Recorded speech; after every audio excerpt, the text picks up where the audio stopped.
For more news, like, comment and subscribe. Thank you for watching. Putin isn't bluffing on Ukraine. Russian President Vladimir Putin's stern warning earlier today not to cross what he called Russia's red line needs to be taken seriously. The more so, as Russia builds up its military capability to respond to any provocations from hotheads in Ukraine and from those in Washington telling them they can give Russia a bloody nose and escape retaliation. Putin prefaced his unusually pointed remarks by saying Russia wants good relations, including, by the way, those with whom we have not been getting along lately, to put it mildly. We really do not want to burn bridges. In a clear effort to caution provocateurs not only in Kiev, but also in Washington and other NATO capitals, Putin added this warning. But if someone mistakes our good intentions for indifference or weakness and intends to burn down or even blow up these bridges, they should know that Russia's response will be asymmetrical, swift and tough. Those behind provocations that threaten the core interests of our security will regret what they have done in a way they have not regretted anything for a long time.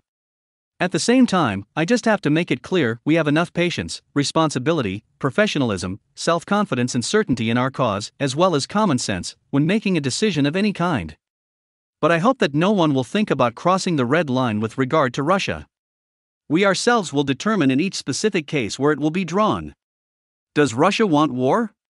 A week ago, in its annual briefing on threats to U.S. national security, the intelligence community was unusually candid on how Russia sees threats to its security. We assess that Russia does not want a direct conflict with U.S. forces.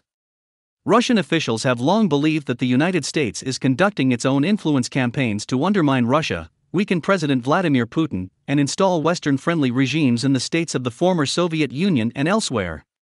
Russia seeks an accommodation with the United States on mutual non-interference in both countries' domestic affairs and U.S. recognition of Russia's claimed sphere of influence over much of the former Soviet Union. Such candor has not been seen since the DIA, the Defense Intelligence Agency, wrote, in its December 2015 National Security Strategy. The Kremlin is convinced the United States is laying the groundwork for regime change in Russia, a conviction further reinforced by the events in Ukraine. Moscow views the United States as the critical driver behind the crisis in Ukraine and believes that the overthrow of former Ukrainian President Yanukovych is the latest move in a long-established pattern of U.S.-orchestrated regime change efforts. If you like this video, hit the notification button for more news. Thank you for watching.